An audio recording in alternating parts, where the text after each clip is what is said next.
له ونشهد أن سيدنا ومولانا محمدا عبده ورسوله الذي أرسله بالحق بشيرا ونذيرا وداعيا إلى الله بإذنه وسراجا وقمرا منيرا. أما بعد فقد قال الله تعالى في كلامه المجيد وفي فرقانه الحميد সবাই পড়ি أعوذ بالله من الشيطان الرجيم بسم الله الرحمن الرحيم وإذ ابتلى إبراهيم ربه بكلمات فأتمهن قال إني جاعلك للناس إماما قال ومن ذريتي قال لا ينال عهد الظالمين. وقال رسول الله صلى الله عليه وسلم أشد البلاء على الأنبياء ثم الأمثل فالأمثل أو كما قال عليه الصلاة والسلام إن الله وملائكته يصلون على النبي يا أيها الذين آمنوا صلوا عليه وسلموا تسليما. اللهم صل على محمد وعلى آل محمد كما صليت على إبراهيم وعلى آل إبراهيم إنك حميد مجيد. اللهم بارك على محمد وعلى آل محمد كما باركت على إبراهيم وعلى آل إبراهيم إنك حميد مجيد. بلغ العلا بكماله كشف الدجى بجماله حسنت جميع خصاله صلوا عليه وآله. মুআজ্জাজ মুহতারাম সম্মানিত মুসলিয়ান کرام, সর্বপ্রথমে আল্লাহ রাব্বুল আলামিনের শুকরিয়া আদায় করি যিনি আমাদেরকে দয়া করে পবিত্র জিলকদ মাস হজের মাসে আজকের এই পবিত্র জুমার দিনে আল্লাহর ঘরে আসার তৌফিক দিয়েছেন। যে আল্লাহ সুবহানাহু ওয়া তাআলা আমরা সেই মহান আল্লাহর দেওয়া জবান দিয়ে তার শিখান ভাষায় কালিমাতে শুকর আদায় করে সবাই পড়ছি আলহামদুলিল্লাহ। ربنا لك الحمد حمدا كثيرا طيبا مباركا فيه يا ربي لك الحمد كما ينبغي لجلال وجهك وعظيم سلطانك. প্রশংসা করলাম তার সর্বস্তরে সকল প্রশংসার একমাত্র মালিককে। সাথে সাথে আমরা সবাই পড়ে নেই সাল্লাল্লাহু আলাইহি ওয়াসাল্লাম। সম্মানিত মুসলিয়ান کرام, জিলকদ মাস চলছে। জিলকদ মাসের আজকে তৃতীয় জুমা, 19শে জিলকদ। এই মাসে সামনে আরেকটি জুমা পাবো, এরপরে জিলহজ মাস শুরু হবে। হজের মূল পর্ব শুরু হবে জিলহজ মাসে। এছাড়া আমরা যারা সামর্থ্যবান আছি, আমাদের জন্য সামনে একটি কোরবানির ঈদ রয়েছে, অর্থাৎ ঈদুল আজহা রয়েছে। আজকে যেহেতু জিলহজ মাসের তৃতীয় জুমা, হজের সাথে সম্পৃক্ত অনেক আলোচনায় আমরা এখন শুনছি। প্রত্যেকটা মসজিদেই হজ সংশ্লিষ্ট ঘটনাবলীর বিভিন্ন আলোচনা হয়ে থাকে এবং অন্যান্য ওয়াজ মাহফিল থেকে শুরু করে বিভিন্ন আলোচনা সেমিনারে আমরা হজের সাথে সম্পৃক্ত হযরত ইব্রাহিম আলাইহিস সালামের অনেক স্মৃতি জড়িত কথাগুলো শুনি। তো সব কিছু যদি আমরা পর্যালোচনা করি, জিলহজ জিলহজ মাস যে দুটি মাস রয়েছে, এই দুটি মাসের যে আমলগুলো রয়েছে, বিশেষ করে হজের আমল, এই আমলের যতগুলো প্রক্রিয়া রয়েছে, যতগুলো আমলের স্তর রয়েছে, প্রত্যেকটা জায়গায় হযরত ইব্রাহিম আলাইহিস সালামের স্মৃতি জড়িত আছে। এজন্য পৃথিবীতে যত নবী রাসূল আল্লাহ তাআলা পাঠিয়েছেন, সমস্ত নবী রাসূলদেরকে আল্লাহ রাব্বুল আলামিন বিভিন্ন পরীক্ষার সম্মুখীন করেছেন। তারা আল্লাহর পক্ষ থেকে অনেক কঠিন থেকে কঠিন পরীক্ষার সম্মুখীন হয়েছিলেন। প্রত্যেকটা পরীক্ষায় তারা মহান আল্লাহ তাআলার দেওয়া যত প্রশ্ন ছিল, যত বিষয় ছিল, সকল বিষয়কে তারা পরিপূর্ণরূপে অংশগ্রহণ করেছেন এবং পাশ করেছেন, উত্তীর্ণ হয়েছেন। সুবহানাল্লাহ। হযরত ইব্রাহিম আলাইহিস সালাম এমন একজন পয়গম্বর যিনি শুধুমাত্র মুসলমানদের কাছে প্রিয় নয়, পৃথিবীতে যত ধর্ম আল্লাহ রাব্বুল আলামিন দিয়েছেন, আহলে কিতাবদের মধ্যে ইহুদি ধর্ম এবং খ্রিস্টান ধর্ম, প্রত্যেক ধর্মেরই অত্যন্ত সম্মানিত ব্যক্তি হযরত ইব্রাহিম আলাইহিস সালাম। তিনি ইরাকের বাবেল শহর থেকে নিকটে উর নামক এলাকায় জন্মগ্রহণ করেছিলেন। পৃথিবীতে আগমনের পরেই তিনি আল্লাহ রাব্বুল আলামিনের দেওয়া বিভিন্ন সৃষ্টিকুলের দিকে লক্ষ্য করেছেন এবং তার স্রষ্টাকে তিনি তালাশ করেছেন। স্রষ্টার অনুসন্ধান করতে গিয়ে বিভিন্ন ভাবে তিনি অনেক পরীক্ষার সম্মুখীন হয়েছেন। কোরআনুল কারীমে কিছু অংশ বিশদভাবে বর্ণনা করা হয়েছে। তার নামে স্বতন্ত্র একটি সূরা নাযিল হয়েছে, সূরাতুল ইব্রাহিম। এছাড়া আল্লাহ রাব্বুল আলামিন যত নবী রাসূল দুনিয়াতে পাঠিয়েছেন, অনেক নবীর নামেই সূরা নাযিল হয়েছে। যেমন হযরত নূহ আলাইহিস সালামের নামে সূরাতুন নূহ, সূরা হুদ, সূরাতুল মুহাম্মদ, যেটি আমরা 26তম পারায় পেয়েছি। এই সূরাগুলো মূলত আল্লাহ রাব্বুল আলামিন নাযিল করে মানুষকে পয়গম্বরদের যে আমলগুলো, তাদের যে পরীক্ষাগুলো, তাদের যে কর্মগুলো, সেগুলোকে স্মরণ করিয়ে তাদের পদাঙ্ক অনুসরণের দিকে আহ্বান করেছেন। যেমন হযরত ইব্রাহিম আলাইহিস সালামের দিকে যদি আমরা লক্ষ্য করি, তিনি ছোটবেলাতেই মাত্র 7 থেকে 8 বছর বয়স, তিনি ভাবতেন, চিন্তা করতেন, গবেষণা করতেন যে আমার রব কে। তিনি রবের তালাশ করতে গিয়ে কখনো নক্ষত্রের দিকে লক্ষ্য করে বলতেন, এই নক্ষত্র মনে হয় আমার রব। রাতের উজ্জ্বল নক্ষত্র যখন এক সময় দৃষ্টি থেকে দূরে সরে যেত, চন্দ্র উদিত হতো, তিনি ভাবতেন নক্ষত্রের চাইতে চাঁদের আলোতে বেশি, চাঁদ মনে হয় আমার প্রভু।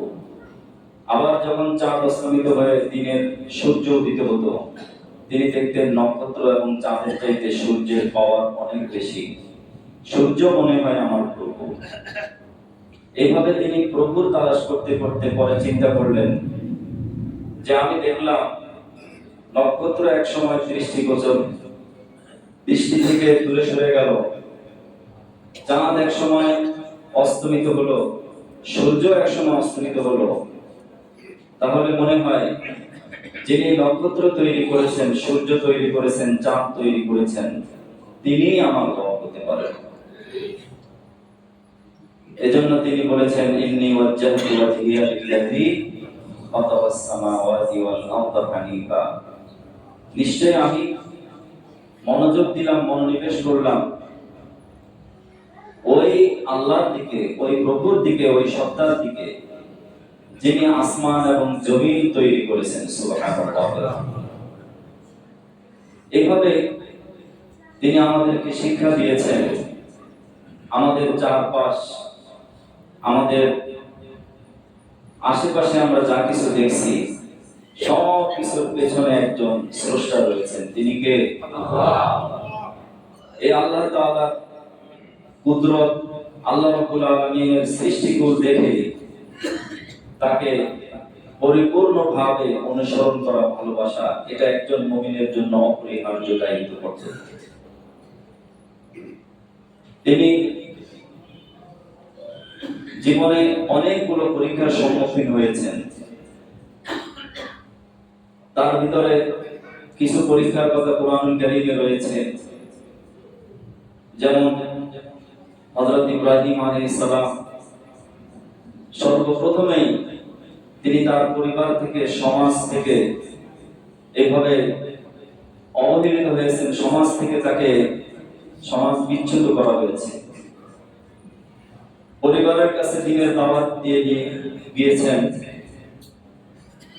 নিজের পিতা যার ঘরে তিনি জন্মগ্রহণ করেছেন, পিতাকে তিনি বলেছিলেন, ইয়া আবাতি লিমা তা'বুদু মা লা ইয়াসমাউ ওয়া লা ইয়াবসুরু ওয়া লা ইয়াগনি আনকা শাইআ।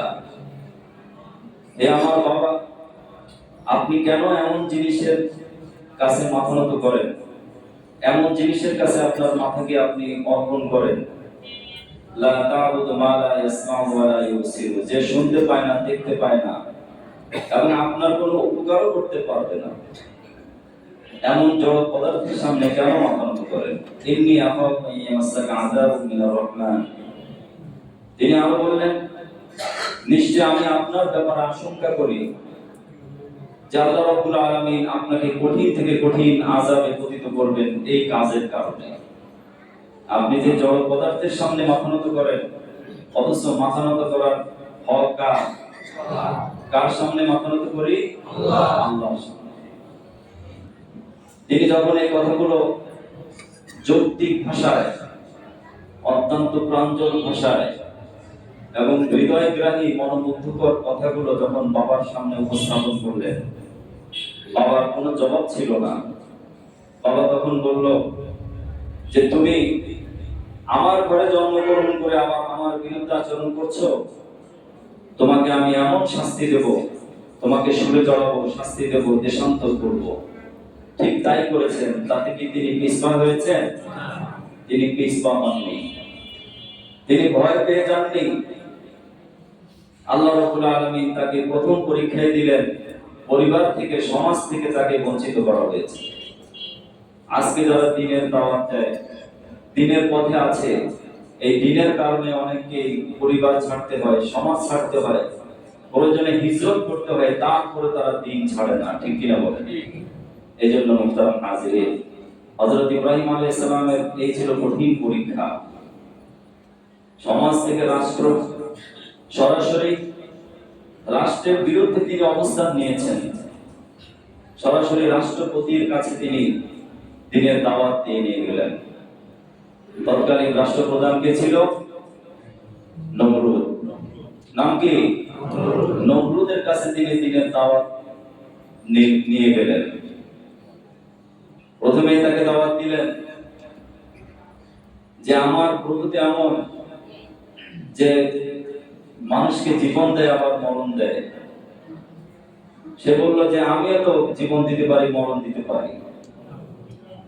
সে জেলখানা থেকে দুজন কয়েদি ডেকে আনলো, একজনকে শুলে দিয়ে মেরে ফেললো, আরেকজনকে বাঁচিয়ে দিল, বললো দেখো আমার যে ক্ষমতা আছে। তখন হযরত ইব্রাহিম আলাইহিস সালাম ভাবলেন যে আমি যেটা বোঝাতে চেয়েছি সে সেটা বুঝে নাই। তিনি তখন বললেন যে আমার প্রভু তো যিনি সূর্য উদয় করেন কোন দিক থেকে? পূর্ব দিক থেকে, আর অস্ত দেন কোন দিকে? পশ্চিম দিকে। তোমার যদি এমন ক্ষমতা থাকে, তুমি পশ্চিম দিক থেকে সূর্য উঠে দেখাও। যখন নমরুদ হযরত ইব্রাহিম আলাইহিস সালামের কাছে এই কথা শুনলো, সে হতভম্ব হয়ে গেল। ফাবুহিতাল্লাযী কাফার, সে তখন ভাবলো যে না, কোনো যুক্তি দিয়ে তর্ক করে তার সাথে পারা যাবে না। এখনো অনেক ভালো মানুষ আছে, অনেক জাতি গোষ্ঠী আছে যাদের সাথে তর্কে না পেরে, এভাবে যুক্তিতে না পেরে, ভালো পথে না পেরে, তখন মানুষ অপরাধের আশ্রয় নিয়ে তার সাথে মত সৃষ্টি করে, তাকে ডিস্টার্ব করে, ঠিক কিনা বলেন? তখন থেকে এই পরিস্থিতি ছিল। হযরত ইব্রাহিম আলাইহিস সালাম তিনি তার জায়গায় অটল থাকলেন, জায়গায় তিনি অবিচল থাকলেন। সত্য থেকে, দিন থেকে এক চুল পরিমাণও তিনি বিচ্যুত হন নাই। আল্লাহ রাব্বুল আলামিন তাকে দিয়ে এই কাবা নির্মাণ করেছেন, পুনর্নির্মাণ করেছেন তিনি। আল্লাহর পক্ষ থেকে আদিষ্ট হয়ে তিনি কাবা নির্মাণ করে অহংকার করেননি, তিনি নিজেকে বড় মনে করেননি। পৃথিবীর শ্রেষ্ঠ কাজ আল্লাহ রাব্বুল আলামিন তাকে দিয়েছেন, তিনি কাজ সম্পূর্ণ করেই বলেছেন রব্বানা তাকাব্বাল মিন্না। কি বলেছেন? রব্বানা তাকাব্বাল মিন্না ইন্নাকা আনতাস সামিউল আলিম। হে আল্লাহ, আপনি যে আমাকে আপনার এই মহান কাজের জন্য নির্বাচন করেছেন, এই কাজ যে আমি করেছি, আপনার পক্ষ থেকে আমার এই কাজটা কবুল করে নেন। জোরে বলো আমিন।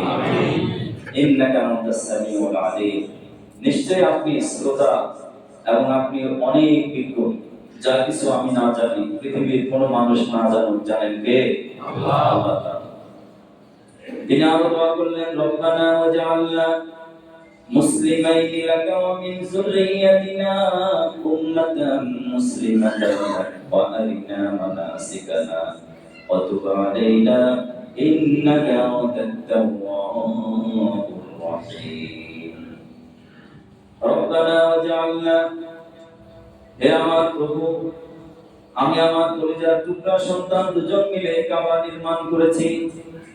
আমাদের দুজনকে আপনি আপনার কাবা মুসলমান বানিয়ে নেন, কারণ আমাদেরকে ইসলাম মুসলমান নাম দিয়েছেন তিনি হলেন হযরত ইব্রাহিম আলাইহিস সালাম।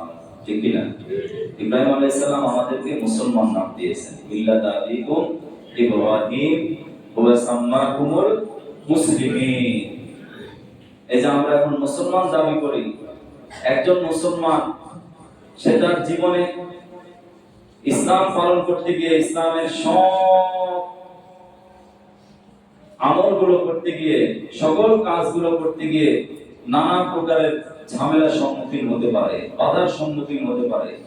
কখনো পারিবারিক বাধা আসতে পারে, কখনো সামাজিক বাধা আসতে পারে, কখনো রাষ্ট্রীয় বাধা আসতে পারে। তারপরেও সে যদি হযরত ইব্রাহিম আলাইহিস সালামের রূহানী সন্তান হয়ে থাকে, কোনো বাধাকে সে মানবে না। সকল বাধা উপেক্ষা করে সে তার রবকে মানবে, কে? আল্লাহকে সে বিশ্বাস করবে। হযরত ইব্রাহিম আলাইহিস সালাম থেকে এটাই আমাদের অনুপ্রেরণা, এটাই আমাদের জন্য শিক্ষা, এটাই আমাদের চলার উৎস। আমাদের পিছনের শক্তি হলো আল্লাহর উপরে তাওয়াক্কুল। ঠিক কিনা? আমাদের কোনো অস্ত্র নেই, আমাদের কোনো জন নেই, ধন নেই, কিন্তু আমাদের আছে তাওয়াক্কুল কার উপরে? আল্লাহর উপরে। কোনো মুমিন যদি ভরসা করে, হযরত ইব্রাহিম আলাইহিস সালামের ঈমানের বলে যদি সে বলিয়ান হয়, একজন মুমিনে 100 কাফেরের জন্য যথেষ্ট। এটা আমার কথা না, কার কথা? আল্লাহর কথা। আজকে আমাদের পার্শ্ববর্তী দেশ, সেখানে নির্বাচন হয়েছে। নির্বাচনে একদল জয়ী হবে, একদল পরাজিত হবে, এটাই স্বাভাবিক। কিন্তু জয়ী দল যারা বিজয় লাভ করেছে, তারা সংখ্যালঘু আমাদের মুসলমান ভাই বোনদের উপরে চরম জুলুম নির্যাতন শুরু করেছে। বাড়ি ঘর থেকে উচ্ছেদ করে দেওয়া হচ্ছে, মসজিদে আগুন ধরিয়ে দেওয়া হচ্ছে, এবং শুধুমাত্র দাড়ি টুপি আছে দেখে অনেকে রাস্তায় ঘাটে যেখানে সেখানে মারধর করা হচ্ছে। আমাদের মায়েদেরকে, বোনদের বোরকা পরতে দেওয়া হচ্ছে না। এমন পরিস্থিতির সম্মুখীন আমাদের পার্শ্ববর্তী পশ্চিমবঙ্গের মুসলমানরা। অথচ তাদের এই উগ্রতা, তাদের এই বর্বরতাকে আমরা মুসলমানরা অনুসরণ করি না। তারা যেভাবে বর্বর আচরণ করেছে, আমরা মুসলমান, আমরা শান্তিপ্রিয়। আমাদের দেশে আজ পর্যন্ত কোন খবর পেয়েছেন যে সেখানে মুসলমানরা আক্রান্ত হয়েছে বলে আমাদের দেশে কোন হিন্দুর বাড়িতে অথবা কোন হিন্দুকে কেউ অপমান করেছে? শুনেছেন কেউ? আমরা হলাম পরস্পর সহানুভূতিশীল। আমরা হযরত ইব্রাহিম আলাইহিস সালামের অনুসারী। আমরা হলাম মুহাম্মাদুর রাসূলুল্লাহ সাল্লাল্লাহু আলাইহি ওয়াসাল্লাম। কিন্তু তাই বলে তারা অপরাধ করবে, অন্যায় করবে, জুলুম করবে, নির্যাতন করবে। আমাদের তো একটা দায়িত্ব আছে, আছে না নাই? আমাদের দায়িত্ব হলো আমাদের মধ্যে নিজেদের অন্তর্দ্বন্দ্ব ভুলে গিয়ে আমরা সবসময় ঐক্যবদ্ধ থাকতে হবে। যখন কোনো জায়গায় কোনো মুসলমান আক্রান্ত হয়, অপর মুসলমানের যদি শরীরে রক্ত বিন্দু থাকে, এক ফোঁটা রক্ত থাকলেও তার শরীরে একটা কষ্ট তার লাগতেই হবে, তাহলে সে মুসলমান। এটা ঈমানের দাবি যে শরীরের মাথা থেকে পা পর্যন্ত কোনো অঙ্গ যদি একটু আঘাতপ্রাপ্ত হয়, একটু ব্যথা পায়, যেমন হাতে ব্যথা পেয়েছি, হাতে ব্যথার কারণে আমাদের সমস্ত শরীর সেটা অনুভব করে। ঠিক একজন মুসলমান সুদূর সেই আয়ারল্যান্ডে আছে, অথবা সেই মরক্কোতে আছে, অথবা একবার পৃথিবীর শেষ প্রান্তে আছে, সে আক্রান্ত। আমি এখানে থেকে তার জন্য সহমর্মী হব, তার জন্য সমব্যথী হব, তার জন্য দুঃখ প্রকাশ করব, তার জন্য দোয়া করব যে হে আল্লাহ, মুসলমানদের দুঃখ দুর্দশা আপনি দূর করে দেন। যদি সম্ভব হয় তার সহযোগিতায় সাহায্যার্থে আমরা এগিয়ে আসি। এটাই একজন মুসলমানের দায়িত্ব, কর্তব্য। সেটা না করে আমরা একজন আরেকজনের পিছনে সবসময় লেগে আছি, ঠিক কিনা বলেন? এজন্য মুহতারাম হাজিরিন, হযরত ইব্রাহিম আলাইহিস সালাম কাবা নির্মাণ করে তিনি সবার আগে আল্লাহর কাছে কবুলিয়াতের দোয়া করেছেন। আমরা যত আমল করি, সমস্ত আমল আল্লাহর কাছে গ্রহণযোগ্য হওয়ার জন্য সেই আমলটা হতে হবে আল্লাহর নির্দেশ মতো, আর প্রিয় নবী জনাব রাসূলুল্লাহ সাল্লাল্লাহু আলাইহি সাল্লামের তরিকা অনুযায়ী। তারপরে দোয়া থাকতে হবে, যে দোয়ার মধ্যে হযরত ইব্রাহিম আলাইহিস সালাম পরবর্তী বংশধরের জন্য দোয়া করেছেন, আমাদের জন্য দোয়া করেছেন, এই উম্মতের জন্য, এই জাতির জন্য দোয়া করেছেন। এবং তিনি বলেছেন, ইন্নী, আল্লাহ রাব্বুল আলামিন তাকে এই দোয়ার ফলাফল হিসেবে তাকে বলেছেন, ইন্নী জাইলুকা লিন-নাসি ইমামা। আপনি যে পরিবারচ্যুত হয়েছেন, সমাজচ্যুত হয়েছেন, রাষ্ট্রের মুখোমুখি হয়েছেন, আপনি অগ্নিকুণ্ডে নিক্ষিপ্ত হয়েছেন, আপনি যে দেশান্তর হয়েছেন, এই সব কিছুর বিনিময়ে আমি আল্লাহ রাব্বুল আলামিন আপনাকে জাতির নেতা বানিয়ে দেব। জাতির নেতা বানিয়ে দিয়েছেন তাকে, এবং আল্লাহ রাব্বুল আলামিন তাকে খলিলুল্লাহ উপাধি দিয়েছেন, আল্লাহর বন্ধু। তিনি তখন তার রূহানী উম্মত আমাদেরকে ভুলে যাননি। হযরত ইব্রাহিম আলাইহিস সালাম তিনি আমাদের কথা স্মরণ করে তিনি আল্লাহর কাছে বলেছেন, আমাকে তো আপনি জাতির নেতা বানাবেন, আমাকে তারা অনুসরণ করবে, কিন্তু আমি তো পৃথিবীতে চিরস্থায়ী থাকবো না। আমার বিদায়ের পরে আমার পরবর্তী জেনারেশন যারা থাকবে, আমার উম্মত থাকবে, আমার রূহানী সন্তানেরা, তারাও কি এই নেতৃত্ব পাবে কিনা? এই নেতৃত্ব কি তাদের হাতে আসবে? আল্লাহ রাব্বুল আলামিন বললেন যে না, আসবে, কিন্তু কিছু শর্ত রয়েছে। মুসলমানদের হাতে নেতৃত্ব ঠিকই থাকবে, কিন্তু মুসলমান যদি মুসলমান না হয়, মুসলমান যদি ঈমানের দাবি অনুযায়ী কাজ না করে, মুসলমান যদি পরস্পর হানাহানিতে মারামারিতে লিপ্ত হয়, তারা যদি অন্তর্দ্বন্দ্বে লিপ্ত থাকে, তারা যদি পরস্পর ঝগড়ায় লিপ্ত থাকে, তাহলে তাদেরকে নেতৃত্ব দেওয়া হবে না। নেতৃত্বে থাকবে তখন ইহুদি মুশরিকরা, কাফেররা, বেদিনরা। তাদের অনুসারী অনুগামী হয়ে, তাদের দাস হয়ে মুসলমানদেরকে থাকতে হবে। যেরকম নাউজুবিল্লাহ, আজকে আমাদের সেই পরিণতি হচ্ছে। তার কারণ কি? আমরা আমাদের নিজের শিকড় ভুলে গেছি, আমাদের মূল অস্তিত্বকে আমরা ভুলে গেছি। আমাদের অস্তিত্ব হলো লা ইলাহা ইল্লাল্লাহ, নেই কোনো মাবুদ, নেই কোনো স্রষ্টা, নেই কোনো খালেক, নেই কোনো শক্তিমান আল্লাহ ছাড়া। আল্লাহ একমাত্র আমাদের রব, তিনি আমাদের উপাস্য, তারই একমাত্র আমরা কি করি, অনুসরণ করি। মুহতারাম হাজিরিন, তিনি বললেন লা ইয়ানালু আহদি যালিমিন, আল্লাহ রাব্বুল আলামিন তাকে বললেন যে আমি আপনার ব্যাপারে যে ওয়াদা করেছি এই ওয়াদাটা জালিমদের কাছে পৌঁছাবে না। মুসলমান নামধারী যারা জুলুম করবে, যারা জালিমের ভূমিকায় যাবে, তারা কখনো নেতৃত্ব পাবে না।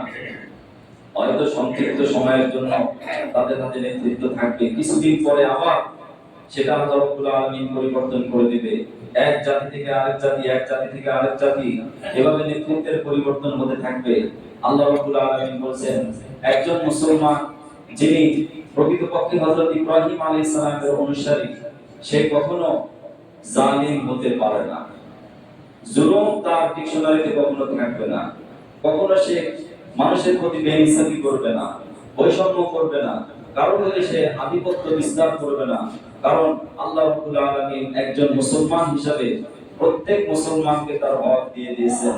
হাক্কুল মুসলিম আলাল মুসলিম খামসুন, যখন একজন মুসলমান থাকবে আরেক মুসলমানের জন্য কতিপয় হক রয়েছে। তাকে সালাম দিবে, সালামের জবাব দিবে। যখন সে অসুস্থ হয় তাকে দেখতে যাবে। যখন কোনো বিপদে পড়লে কোনো মুসলমান অপর মুসলমান তার সাহায্যার্থে এগিয়ে যাবে। যখন সে হাসি দিবে, হাসির জবাব দিবে। এভাবে বিপদে আপদে মুসিবতে মুসলমান মুসলমানের পাশেই থাকবে। এই অধিকারগুলো হযরত ইব্রাহিম আলাইহিস সালাম হাতে কলমে শিখিয়ে তিনি মুসলিম মিল্লাতের জাতি নেতা হয়েছেন। সুবহানাল্লাহ। এজন্য মুহতারাম হাজিরিন, হযরত ইব্রাহিম আলাইহিস সালাম তিনি কাবা ঘর নির্মাণ করে আল্লাহ রাব্বুল আলামিনের কাছে যে দোয়াগুলো করেছেন, এই দোয়াগুলো আমরা প্রত্যেক নামাজে নামাজে করতে পারি। রব্বি জাআলনি মুকিমাস সালাহ ওয়া মিন যুররিয়াতি রব্বানা ওয়া তাকাব্বাল দুআ। রব্বি জাআলনি মুকিমাস সালাহ, হে আল্লাহ আমাকে আপনি নামাজ কায়েমকারী বানান।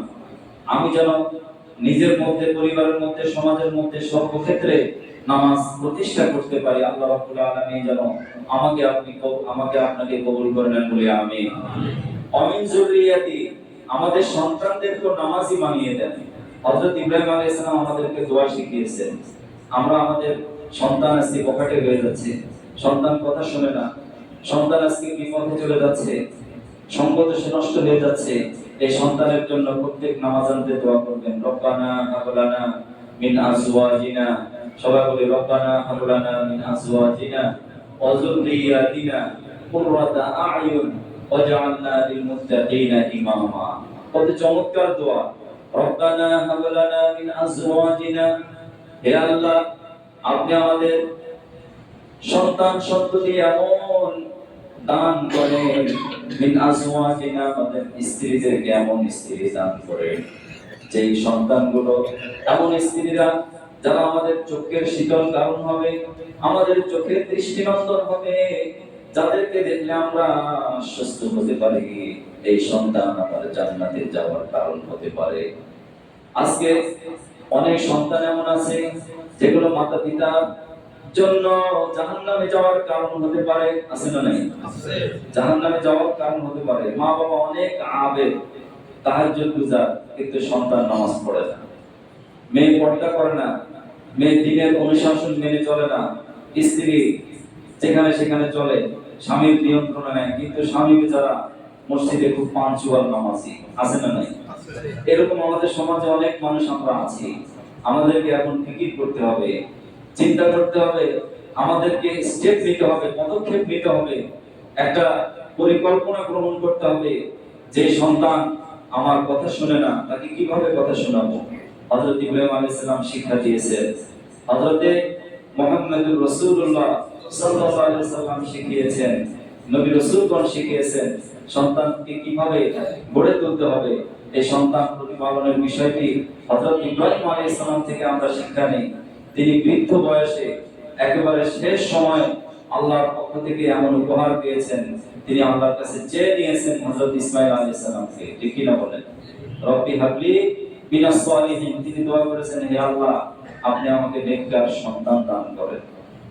এজন্য সন্তান জন্ম দেওয়াটাই বড় কথা নয়, নেককার সন্তানের জনক হওয়া অথবা জননী হওয়া এটাই সবচেয়ে গর্বের বিষয়। ঠিক কি না বলেন? যে সন্তান দুনিয়াতেও শান্তির কারণ হবে, আখিরাতেও শান্তির কারণ হবে। আল্লাহ রাব্বুল আলামিনের দোয়া মঞ্জুর করে তাকে হযরত ইসমাঈল আলাইহিস সালাম দিয়েছেন। এই ইসমাঈল আলাইহিস সালামের জন্য তিনি কঠিন পরীক্ষা দিয়েছেন। এই পরীক্ষাগুলো আমরা একটু লেখাপড়া করব, আমরা একটু দেখব যে একজন মুসলমানের জীবনে কতগুলো পরীক্ষা আসে, সেই পরীক্ষাগুলো আমরা কিভাবে অংশগ্রহণ করব, সেই পরীক্ষার উত্তর কিভাবে লিখব, কিভাবে প্রশ্নপত্র সুন্দর করে সাজাবো, আমাদের জীবনটাকে কিভাবে আমরা সুন্দর করে গড়ে তুলবো, এটাই এই হজের মাসে হযরত ইব্রাহিম আলাইহিস সালামের পরীক্ষা থেকে আমাদের জন্য শিক্ষা, ঠিক কি না বলেন? এজন্য হাদিস শরীফে নবীজি বলেন, আশাদুল বালাই আলাল আম্বিয়া, দুনিয়াতে যে যত বেশি বড় ঈমানদার, যত বড় আবেদ, যত বড় আল্লাহর ওলি, যত বড় পয়গম্বর, তাকে আল্লাহ রাব্বুল আলামিন তত বড় মহা পরীক্ষা দিয়েছেন। এই পরীক্ষায় যারা অবতীর্ণ হয়েছেন, পরীক্ষায় পিছপা হয়ে যাননি, সুন্নাল আমসাল আল আমসাল, অতঃপর যার ঈমান যে পরিমাণ, হাসবা ঈমানিহি, যার ঈমান যতটুকু আছে, আল্লাহর প্রতি তাওয়াক্কুল বিশ্বাস, আল্লাহর প্রতি আস্থা যার যতটুকু আছে, সেই পরিমাণ পরীক্ষা তাকে দিতে হয়েছে।